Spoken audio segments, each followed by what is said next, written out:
नमस्कार दोस्तों, एक बार फिर से आप सभी का स्वागत है DS4 न्यूज़ में। देखिए, दिल्ली के CR पार्क से एक नया विवाद खड़ा होता दिखाई दे रहा है। हम आपको बता दें कि वहाँ पर एक मच्छी बाजार है जिसमें कुछ हिंदू समाज के लोग जाते हैं और ये कहते हुए नज़र आते हैं कि जो है इस दुकान को बंद कर दो, क्योंकि इस परिसर से बहुत ही करीबी जो है एक मंदिर भी है, तो एक आस्था का विषय है। अब इस मसले को लेकर लगातार जो है लोग अपने विचार रख रहे हैं। महुआ मोइत्रा ने इस वीडियो को शेयर किया है। भारतीय जनता पार्टी ने इसको कहा कि ये गलत तरीके से जो है इसको प्रस्तुत किया जा रहा है। शर्मा जी, क्या दिल्ली का आपने ये खबर सुना क्या जिसको लेकर नया विवाद शुरू? मालूम है सर, मालूम है।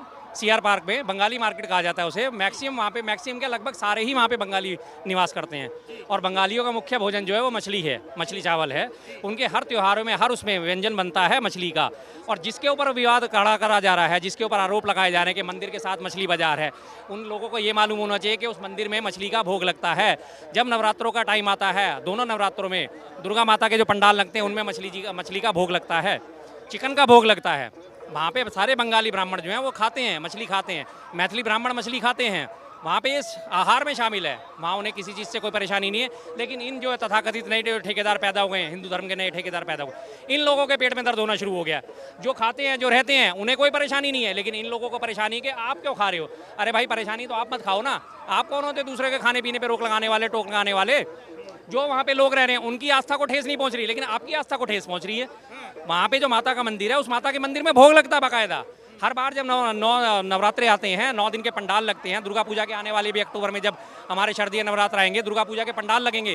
और CR पार्क के पंडाल पूरे दिल्ली में मशहूर हैं और उनमें लगातार ये नॉनवेज के पंडाल लगते हैं, चिकन के, मटन के और साथ में मछली के, और बाकायदा माता को भोग लगता है। उन लोगों को ये मालूम होना चाहिए, लेकिन नहीं मालूम होने के बावजूद उन्हें नया शगल खड़ा करना है, क्योंकि नई ताज़ा बनी जो दिल्ली सरकार है, जो वादे करके आई थी, हर मोर्चे पे फेल है। तो अब इस फेलियर से बचने के लिए उनके पास रास्ता क्या है? अल्टीमेटली ऐसे विवाद खड़े कर दो कि उनकी फेलियर के बारे में कोई बात ना करे। आपको याद है आज 9 अप्रैल हो गई है। 8 मार्च का वादा था, मोदी जी के द्वारा भी, दिल्ली सरकार के द्वारा भी वादा था कि हम शपथ लेते ही 8 मार्च को प्रत्येक महिला के खाते में 2500 रुपये जमा कर देंगे। 8 मार्च बीत गई, 9 अप्रैल आ गया, पूरा 1 महीना हो गया। अब उसके बारे में कोई बात ना खड़ी कर दे, इससे पहले उन्होंने ये नया विवाद खड़ा कर दिया। उसके बाद दूसरा वादा क्या था उनका? होली पे प्रत्येक परिवार को मुफ्त सिलेंडर मिलेगा। होली पे मुफ्त सिलेंडर तो दूर की बात है, अब सिलेंडर पे 50 रुपये और बढ़ा दिए। अब इस बारे में कोई चर्चा ना छिड़ जाए, इसलिए उन्होंने मछली का विवाद खड़ा कर दिया। अब हमारे आशीष सूद साहब की बात सुनिए, शिक्षा मंत्री होने के बावजूद भी उनका हाल क्या है।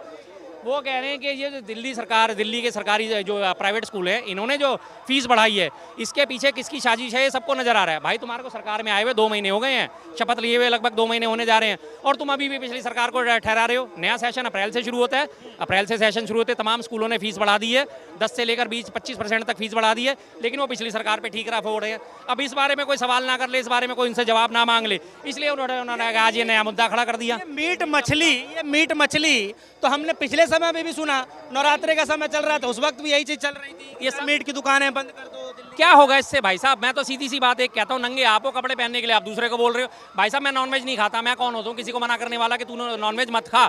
मैं नहीं खाता ना, मैं अपने आत्म संयम रखूंगा। मैं नहीं खाता, नहीं खाता, बात खत्म। मैं दूसरे को क्यों कहूँगा भाई तू भी मत खा? अगर दूसरा मुझे फोर्स करे कि मैं नॉनवेज खाता हूँ, तू भी नॉनवेज खा, तो मुझे बुरा लगेगा ना, मुझे बुरा लगेगा। मैं किसी को जब फोर्स नहीं कर रहा, दूसरा मुझे फोर्स करेगा, बुरा लगेगा। जाहिर सी बात है, सबके अपने रीति रिवाज है, अपने अपने कार्यकलाप हैं, सबके अपनी अपनी मान्यताएं, सबकी अपने अपने तरीके हैं। फिर क्यों किसी के तरीकों पर उंगली उठाया जाए? इस धर्म में, देश में सबसे बड़ी खासियत यही है, अनेकता में एकता। हमारा देश जो है जाना इसी काम के लिए जाता है कि इतनी विविधताएं हमारे इस देश में भरी पड़ी हैं। पूरे विश्व में आपको अन्यत्र कहीं नहीं देखने को मिलेगी इतनी विविधताएं लगातार। बस तो आज ही उस देश के लिए हमारे विविधताओं को खत्म करा जा रहा है। एक जो नए ठेकेदार आज पैदा हो गए हैं और वो हर चीज़ पे आज रोक लगाने को तैयार हो गए हैं। बस। लेकिन सवाल यह है शर्मा जी कि अभी जो है हमने देखा कि दरगाह के ऊपर हिंदू समाज के कुछ लोग चढ़े जाते हैं और गाजी दरगाह पे जय श्री राम के नारे और भगवा झंडा फहराते हैं, और उसके बीच में जो है हम देखते हैं किस तरीके से मीट मछली की दुकान पर राजनीति खूब गर्मा जाती है, चाहे महाराष्ट्र हो चाहे जो दिल्ली के अंदर हो। और आज फिर से दिल्ली के अंदर जो है बंगाली मार्केट में जो है इस तरीके से वही बात मैं कह रहा हूँ ना कि जिस तरह से दरगाहों पे चढ़ के करा जाता है, उनको घोषित करा जा रहा है एक समुदाय को कि ये समुदाय मीट मछली भी खाता है, ये समुदाय को जो है नेस्तो नाबूद कर दो। उनकी दरगाहों पे चढ़ के झंडे फहराए जा रहे हैं, लेकिन शासन प्रशासन कोई एक्शन नहीं ले रहा। अब आती है मीट मछली की बात। भारत में कितने लोग मीट मछली खाने वाले हैं? उनमें से 80% तो हिंदू ही हैं सर। अभी नवरात्रों पे तो ये बड़े बड़े ढोंग कर रहे थे, बड़े बड़े भाषण दे रहे थे। जिस दिन नवरात्रे खत्म हुए, अगले दिन देखिए चिकन की दुकानों पे कितनी लंबी लाइनें लगी हैं, मटन की दुकानों पे कितनी लंबी लाइनें लगी हैं, और दारू की दुकानों पे, ठेकों पे कितनी लंबी लाइनें लगी हैं। कहाँ गए वो लोग? 9 दिन के लिए तो संयम रखना है, 9 दिन बाद टूट के पड़ना है। 9 दिन बाद चिकन की दुकानों पे इतनी हालत खराब हुई है कि मारा मारी हुई है चिकन खाने के लिए, मटन खाने के लिए। खुद खा रहे हैं और दूसरों को मना कर रहे हैं। वही वाली बात आ गई, नहीं कपड़े खुद नहीं पहन रखे, नंगे तुम खुद खड़े और सामने वाले को कह रहे भाई तू कपड़े पहन। आस्था का विषय है ना शर्मा जी, लगता नहीं इसमें कहाँ है आस्था, क्या है इसमें बताइए। जो जैसे खा रहा है वो खाता आ रहा है। और अगर हम एक टेक्निकली साइंटिफिकली भी बात करें ना, आज से 10 लाख साल पुराना मनुष्य का माना जाता है कि मनुष्य ने जो है विकास करना शुरू करा, क्रमिक विकास। उसके करीब 3000 4 साल हजार पहले खेती शुरू हुई। उससे पहले हर व्यक्ति मांस खाता था, हर व्यक्ति मांस खाता था। हमारे शरीर में अगर आप देखेंगे ये इधर के दांत और इधर के दांत जो होते हैं, जिन्हें कैनाइन कहा जाता है, ये दांत इसीलिए हैं, जैसे आपने मांसाहारी पशुओं के उसमें देखे होंगे, इधर का दांत इधर का दांत, ये 4 दांत जो है बड़े होते हैं ताकि वो मांस को फाड़ सके, काट सके।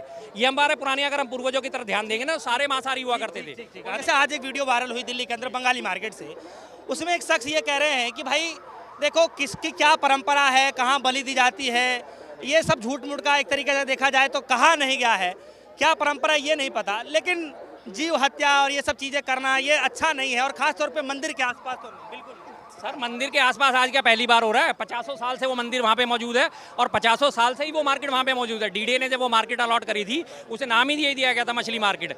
और जो खाने वाले लोग हैं, जो वहाँ रहने वाले लोग हैं, उनकी आस्था को कोई ठेस नहीं पहुँच रही। लेकिन तुम जबरदस्ती वहाँ जाके ठेकेदार बन रहे हो कि हमारी आस्था को चोट पहुँच रही है, हमारी आस्था पे कुठाराघात हो रहा है। उस आस्था को पहले जान तो लो। उस माता के मंदिर में भोग लगता है, पहले ये पता तो कर लो। हर बंगाली जो है भोग लगाता है नवरात्रों के दिनों में, माता को मछली का भोग लगाता है। 2 ही तो जनरेशन है, नर या मादा, तो उसमें कोई ऐसी दिक्कत नहीं है। जो जहाँ जैसा, और ये बात करते हैं अगर ये माता के मंदिर की बात कर रहे हैं तो भाई कामाख्या मंदिर में जाके रोक लगवाओ ना। वहाँ में लगातार मुर्गे की बलि चढ़ती है, वहाँ में लगातार बकरों की बलि चढ़ती है। लगवा पाओगे रोक? नहीं लगवा पाओगे। कामाख्या मंदिर जा सकते हो? हिम्मत है तुम्हारी रोक लगवाने की? नहीं लगवा सकते। नेपाल का पशुपतिनाथ मंदिर है, जिसे हिंदू राष्ट्र कहा जाता है, वहाँ लगातार बलि दी जाती है। भैरव मंदिर, ये रहा हमारा दिल्ली का भैरव मंदिर, पांडवकालीन भैरव मंदिर जिसे कहा जाता है, पुराने किले की दीवार के साथ स्थित है। यहाँ लगातार शराब का भोग चढ़ता है। आप उसे मना करोगे, उसे रोकोगे? लगातार हर संडे को सैकड़ों बोतल शराब चढ़ती है। और जब उनका भावा का वार्षिक मेला आता है, हजारों की तादाद में बोतलें चढ़ती हैं, हजारों की लाखों की तादाद में जो बोतलें चढ़ती हैं। आप उसे रोकोगे? चिकन का भोग लगता है, मटन का भोग लगता है, उन्हें भोग लगाया जाता है और वहाँ श्रद्धालु जो आते हैं उनमें बांटा जाता है। रोक लगा लोगे? भाई खाने पीने पे कोई किसी का रोक नहीं लगा सकता। ये आस्था जिनकी हो रही है ना, उनकी आस्था एक पतले कागज की तरह हो गई, फूंक मारो और टूट जाती है। पतला कांच हो गया है, फूंक मारो और टूट जाती है। और ये जो आस्था की बात करने वाले लोग हैं, सबसे ज्यादा खाने वाले यही हैं। आप लगाएं। लेकिन शर्मा जी, एक आंकड़ा में न्यूज डिबेट में देख रहा था, आंकड़ा यह रखा गया था कि जो है मांसाहारी जो लोग हैं, जो मांस खाते हैं, जो नॉनवेज लोग हैं, उनकी आबादी दिन प्रतिदिन बढ़ती जा रही है, और एक तरफ जो है इसका विरोध भी किया जा रहा है। ऐसा क्यों? मांसाहारियों की आबादी बढ़ती जा रही है, तो उस मांसाहारियों की आबादी में आप अगला कैलकुलेशन भी तो देखिए, हिंदू कितने हैं उसमें खाने वाले? हिंदू कितने हैं? अगर हम माने जाएंगे भारत में 100 करोड़ लोग अगर मांसाहारी हैं आज, उस 100 करोड़ में से कम 70 करोड़ लोग जो है हिंदू हैं। 70 से 80 करोड़ हिंदू हैं अकेले, 70 से 80 करोड़ हिंदू, 100 करोड़ की में से आवाज। KFC, हाँ ये भाई साहब ने बात करी, KFC आज किन के बदौलत चल रहा है? KFC में सारे हिंदू खा रहे हैं, जाके रोज ऑर्डर करते हैं, जो रोज जाके वहाँ से लेते हैं, लगातार खा रहे हैं। किसी के खान पान पे आप पाबंदी नहीं लगा सकते भाई साहब। मैं ब्राह्मण हूँ, मैं कहता हूँ मुझे पसंद नहीं है मांस खाना, लेकिन मैं किसी दूसरे को नहीं कहूँगा कि भाई तू मत खा। उसकी इच्छा होगी वो खाएगा, उनकी इच्छा है वो नहीं खाएगा। मैं सिगरेट नहीं पीता। और पूरा ये बिल्कुल जो कह रहे हैं बिल्कुल सत्य बात कह रहे हैं। इनकी बातों को दबाए ना कोई भी, और ये वीडियो जहाँ तक पहुँचेगी वायरल की जाए। हाँ, ये बहुत ही सत्य बात कह रहे हैं। अच्छा शर्मा जी। सौरभ भारद्वाज जी हैं, आप ही के दिल्ली हाँ, वो ग्रेटर क्लास से विधायक थे। उन्होंने आज इस मसले पर उन्होंने अपनी राय रखी है, और उन्होंने कहा है कि भैया हर समाज को अलग अलग नजरिया है, अलग अलग तरीके हैं, और ये डीडीए ने आवंटित किए थे, सरकार ने आवंटित करी थी। सरकारी आप मार्केट पे आज उंगली उठा रहे हो। और सबसे बड़ी बात, सोचने वाली बात ये कि वहाँ के जो स्थानीय निवासी है उन्हें कोई आपत्ति नहीं है। उनमें से एक भी स्थानीय निवासी ने आके सबसे ज्यादा पढ़ा लिखा माना जाता है वहाँ के जो बंगालियों को बिल्कुल माना जाता है, सबसे ज़्यादा पढ़े लिखे होते हैं। तमिल ब्राह्मण सबसे ज़्यादा पढ़े लिखे माने जाते हैं। और बहुत अच्छी कॉलोनी है वो, CR पार्क जिसे कहा जाता है, एक एटिकेट्स कॉलोनी जिसे कहा जाता है, उच्च वर्गीय कॉलोनी वहाँ पे है। पढ़े लिखे लोग हैं, सब तरह से समझदार लोग हैं। उनमें से आज तक किसी ने आपत्ति नहीं उठाई। लेकिन नए ठेकेदार आके खड़े और जो आवाज़ उठा रहे हैं, क्या वो कभी गए हैं CR पार्क में? क्या अभी जाके उन्होंने वहाँ पे कभी कल्चर देखा है वहाँ का? नहीं देखा। कोई लेना देना नहीं है, लेकिन बस नए मसलों में उलझाए रखना ताकि दिल्ली सरकार की नाकामियाँ जो है लगातार सामने ना आ सकें। पिछली सरकारों में पावर कट नहीं लगते थे, लगातार पावर कट लग रहे हैं। अब उस पावर कट को छुपाने के लिए भी हमारे आशीष सूद साहब ने, जो बिजली मंत्री भी हैं, अभी क्या आंकड़ा जारी करा, पिछले 10 सालों में जो है 52,000 बार बिजली कटौती हुई है। अरे भैया 52,000 बार का हिसाब लगा लिया तुमने। एक साल में 52 हफ्ते, 10 साल में कितने? 520 हफ्ते। 520 हफ्ते को 100 बार गुना करोगे, यानी हर हफ्ते में 100 बार बिजली कट हुई थी। ऐसा तो कहीं भी नहीं था भाई साहब। बिजली इतनी 24 घंटे आती थी कि दिल्ली में इन्वर्टर की दुकानें बंद हो गई हैं। मालूम है आपको, दिल्ली इन्वर्टर की दुकानें आपको ढूंढने से नहीं मिलती अब कहीं भी। झूठ बोलने में रहे हैं, उनके पता है कि अब गाल पकड़ लेंगे जी। कि ये जो है वाकई में आस्था का विषय है या फिर राजनीतिक विषय? राजनीतिक आस्था इसमें कोई नहीं है। आस्था तब होती जब वहाँ के स्थानीय निवासी इसका विरोध करते कि ये मछली मार्केट इस मंदिर से हटानी चाहिए, तब आस्था का विषय होता है। जो वहाँ रहने वाले लोग हैं, जो लोग वहाँ जाके खरीदारी करते हैं, लेके आते हैं, खाते हैं, उसी का भोग चढ़ाते हैं, उन्हें कोई परेशानी नहीं है। लेकिन ये नए नए ढंग के ठेकेदार बन के वहाँ पहुँच जाते हैं, इनकी आस्था आहत हो जाती है। जो रहने वाले हैं, जिनके काम घर में हो रहा है, उनकी आस्था आहत नहीं हो रही, लेकिन इन लोगों की आस्था आहत हो जाती है जबरदस्ती, अननेसेसरी। तू कौन, मैं खामा, मैं ठेकेदार, बिना बात के ठेकेदार बने घूम रहे। लेकिन योगी आदित्यनाथ ने, चाहे वो दरगाह का मसला हो जिस पर वो हिंदू समाज के लोग चढ़कर भगवा फहरा रहे थे और जय श्री राम के नारे लगा रहे थे, कड़ी एक्शन लेने की बात कही है। कह रहे बख्शा नहीं जाएगा, कड़ा एक्शन जरूर लिया जाएगा। अरे सर, किस पे अब तक एक्शन लिया जरा बता देंगे? एक उदाहरण दे दीजिए। अभी आपको थोड़े से पिछले उसमें इतिहास में ले चलता हूँ। थोड़े दिन पहले आपको याद है बहराइच दंगा हुआ था, रामगढ़ गोपाल मिश्रा मारा गया, 10 लाख रुपए का मुआवजा घोषित कर दिया, उसको परिवार के लिए मकान घोषित कर दिया, उसके घर में नौकरी घोषित कर दी। आज तक उसे इनमें से कुछ नहीं मिला, ना मकान मिला, ना मुआवजा मिला, ना नौकरी मिली, पहली चीज़। उसके बाद सेम दंगा होता है संभल में। संभल में 5 मुसलमान मारे जाते हैं, उनके लिए 1 पैसे का मुआवजा घोषित नहीं होता, उनके लिए किसी किस्म की कोई घोषणा नहीं होती, किसी अक्यूज को पकड़ा नहीं जाता।